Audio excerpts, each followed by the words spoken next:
Welcome to The Real News. This is Mark Steiner. Good to have you over this again today. 25 years ago, between July 11th and July 22nd, Serbian forces massacred 8,372 defenseless Bosnian Muslims in Srebrenica, a mountain town in Bosnia. Before we get into the conversation in our story, I need to warn you that this story contains graphic and disturbing images and descriptions of crimes against humanity. So you can turn it off if you don't want to watch it now. Now, the Srebrenica massacre, or genocide, happened 50 years after the liberation of Auschwitz, another European genocide on European soil, in which unarmed civilians were captured, taken to camps, murdered systematically, just because of their religion and ethnic identity, and sometimes their politics. Unlike that moment, Serbia has never dealt with the massacre of Bosnian civilians, never talked about it in an honest way. The world stood by and did almost nothing to protect the victims. After the war, the International Criminal Tribunal for the former Yugoslavia did convict senior Serbian generals of crimes against humanity. So let's hear one of them right now. This is Ratko Mladic and what he had to say. The chamber finds Ratko Mladic guilty as a member of various joint criminal enterprises of the following counts. Count 2, genocide. Count 3, persecution, a crime against humanity. Count 4, extermination, a crime against humanity. Count 5, murder, a crime against humanity. Count 6, murder, a violation of the laws or customs of war.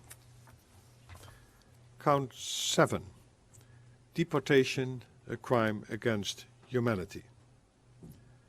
Count 8, the inhumane act of forcible transfer, a crime against humanity. Count 9, terror, a violation of the laws or customs of war. Count 10, unlawful attacks on civilians, a violation of the laws or customs of war. And count 11, taking of hostages, a violation of the laws or customs of war. The Serbian forces were fully aware of how similar their actions were to the actions of the Nazis. In order to cover their tracks, they exhumed the bodies of their victims from mass graves, then scattered those bodies using bulldozers and reburied them in secret locations. Over 1,000 bodies are still missing, and the families are still crying for justice after 25 years, after the worst massacre in Europe since World War II. And to discuss this 25th anniversary of the massacre, we are joined by Julian Borger, who covered the Bosnian War for the BBC and wrote the book, The Butcher's Trail, How the Search for the Balkan War Criminals Became the World's Most Successful Manhunt. He's currently World Affairs Editor for The Guardian and is based in Washington, D.C. And Julian, welcome back to The Real News. It's a pleasure to have you with us. Pleasure to be here. So, Julian, let me just take a step way back for a moment. Let's set the context here. I mean, many people watching weren't even aware what was going on 25 years ago, as is the case with many people. And when you look at that conflict and a country that was called Yugoslavia, things fell apart after their leader's death, Tito. Many people don't even remember him as the communist leader who fought against the Nazis, to fight the Soviet Union, kept Yugoslavia together with all its frailties. But really are not aware of how all this even began. So just take us back even before this started, just to give context to where we are. Okay, and as you said, after Tito's death, the glue that held Yugoslavia together began to come apart, and various constituent republics of Yugoslavia, Slovenia, Croatia, Bosnia, started to push towards for their own independence. Now, the guy who was in charge of Serbia at the time, Slobodan Milosevic, was A, unwilling to let these republics go, and B, if they were going to declare independence, was determined to create a greater Serbia out of bits and pieces of those republics, out of Croatia, out of Bosnia. And that led to wars for territorial control, wars of ethnic cleansing, first in Croatia, and then a much bloodier war in Bosnia that lasted from 92 to 95. So we have this war going on in the Balkans, and 50 years after World War II, and we have NATO, we have the UN, we have the European Union. We're all involved. Yet, I mean, this is the thing that's hard for people to put their hands around sometimes. The atrocities almost were allowed to happen, and you've written about this. And just as bad, they were mostly forgotten by world leaders who love to say never again, except when it happens. And so I mean, there are a lot of reasons for this. Some people say because Bosnia is too small a country. Only thousands of people died, not millions. But those are too easy for answers. I mean, what allowed this to happen? I think the various international organizations like the European Union and then the UN were not prepared to confront something like this in the wake of the Cold War that emerged from the Cold War and trying to build institutions and were not politically, psychologically, institutionally prepared to push back to take military action if needed to stop mass killings. And it was first shown in '91 when Serbs massacred hospital patients in Vukovar in Croatia. The EU wasn't cohesive enough to act as one. It wasn't at that stage in its evolution. They really passed leadership on to the US, and the US was unsure whether it wanted to get involved in a European country in the middle of what they saw as a civil war. And so their leadership just wasn't there. And unfortunately, it took 100,000 deaths to persuade leadership in the US and the EU that there was no option other than military intervention. But it took a lot of deaths, a lot of bloodshed to get to that point. Now, I was looking at a tweet by journalist Murtaza Hussein.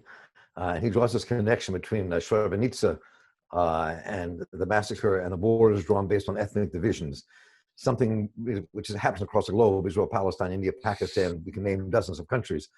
But sometimes something that's too simplistic to say genocide was just a result of tensions that were based on multi-ethnic states. I mean, and then you look at the history of Yugoslavia. And you think about the history of Yugoslavia, and during World War II, it was the Serbs who fought the Nazis, and there was the Croatians and many Bosnians who worked with the Axis powers, and the Albanian Muslims who saved the Jews. It's always been a complex place. So what allowed this to happen? Do you think, not in terms of the world powers, but just in terms of the situation itself, objectively? I think ultimately.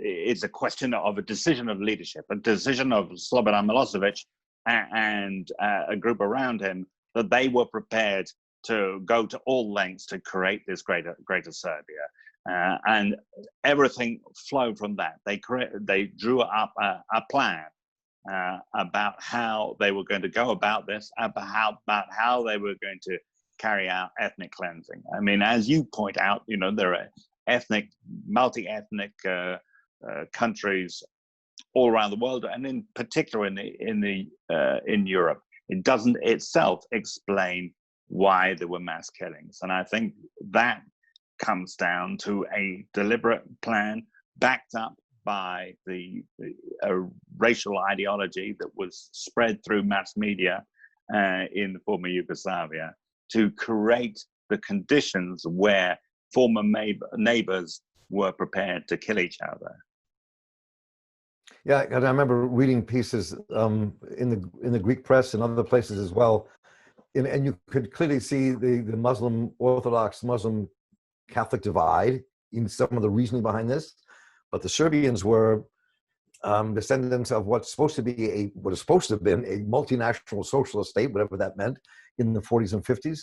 And so it was and Serbians who actually fought the atrocities 50 years ago, yet they were the ones, or at least their leadership pushed them, and the army carried out these atrocities. I mean, that's always been something that kind of, I think it's hard to answer in terms of what we do as human beings. Yes, and how the interesting questions that it brings up are how states are able to make their citizens turn against one another with the use of propaganda, as we saw at about the same time in Rwanda, this constant dehumanization of the other ethnic group, constantly through the state-controlled apparatus, creates conditions in which this can happen. And it showed the fragility and the vulnerability of those ties of civilization that we think, keep us safe in the West. Well, you mentioned Rwanda, and Paul Kagame, president of Rwanda. I mean, he built his presidency in part on ending the genocide and ending the civil war, and then Germany after World War II adopted these kind of anti-fascist values and repentance for the Holocaust, and it became something part of their culture. But to this day, Serbian politics seems to show no remorse. I mean, yes, and deny the accusation of genocide. I mean, what's happening inside of the Serbian political world that allows it not to confront what it's done?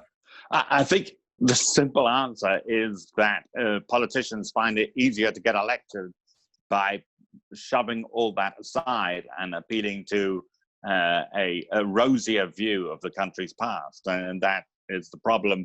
In part of populism more generally is a rosy view of a country's past, great and with a rose-tinted view of its future, and the suppression of uncomfortable facts. And we're seeing that in Serbia, as we see in Brexit in Britain, certain amount in the US. It's an appeal to patriotism that glosses over the dark areas of country's history. I'm curious, when you were covering this, the Dutch were there then, the Dutch forces, the UN forces, the Dutch battalion, and they were accused of criminal irresponsibility in all this and not protecting the Bosnians. And it led to an investigation that led to a downfall of the Dutch government years later in 2002. So, there's so much involved here in terms of complicity, either through non-action or just ignoring the realities. And it looks as if, I was thinking about the article you just wrote, and that came out in the Times on Sunday, the Guardian on Sunday. Excuse me, I'm sorry, Julian.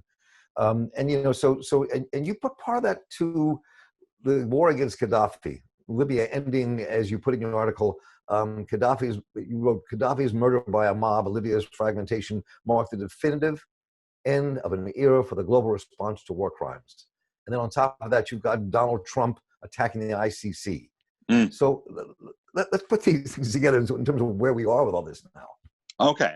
Sure. I mean, in the aftermath of Rwanda and Bosnia, there was this global move among intellectuals, but also among political leaders, that something more should be done in terms of being the international community to be able to, prevent genocide, intervene to stop genocide, and secondly, to hold those responsible for genocide to account.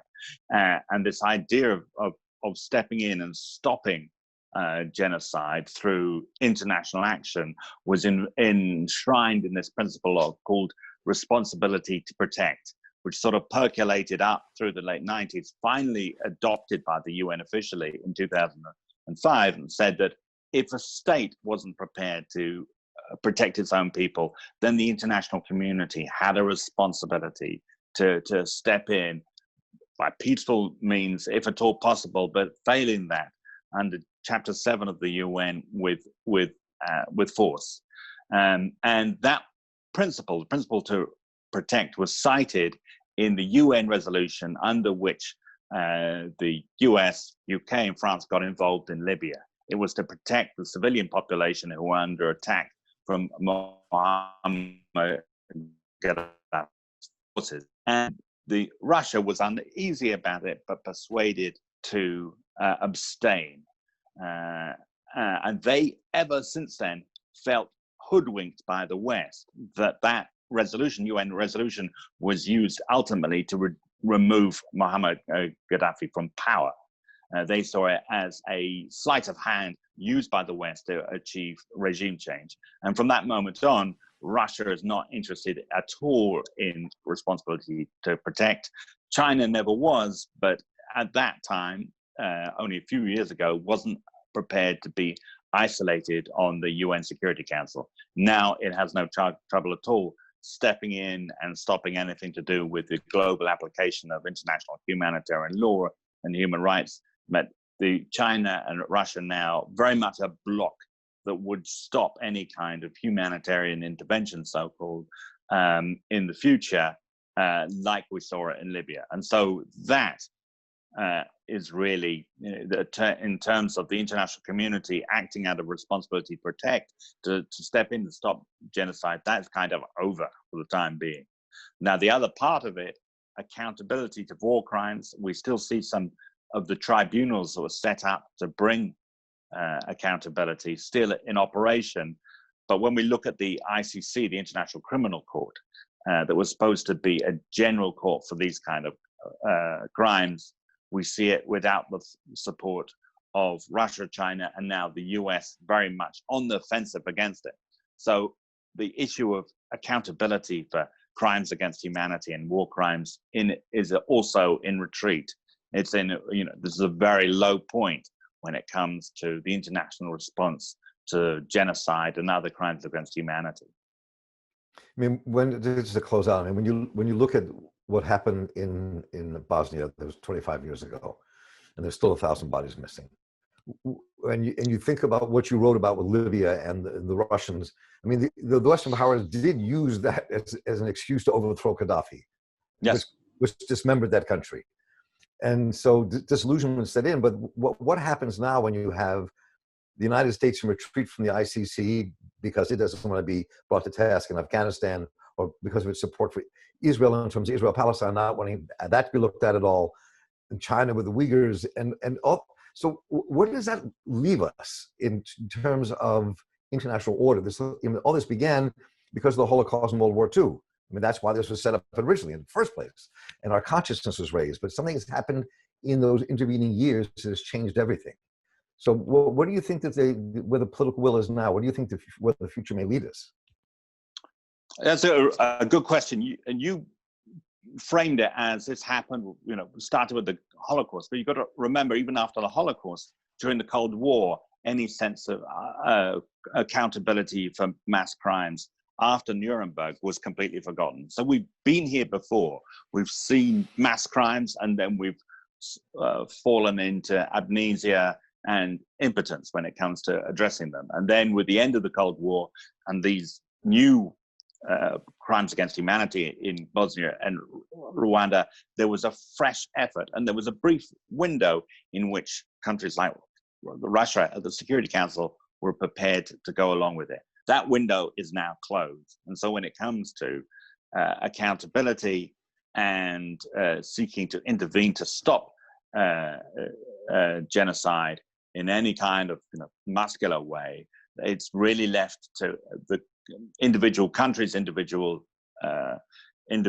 regions. And whenever I ask people who are concerned with the study of genocide denial and accountability, if they have any optimism for the future, they point to a body of law that has grown up, and also a body of expectations that if there is genocide, mass crimes in the future, there will be an expectation that something must be done. And that driving force and that expectation is at least a lasting legacy.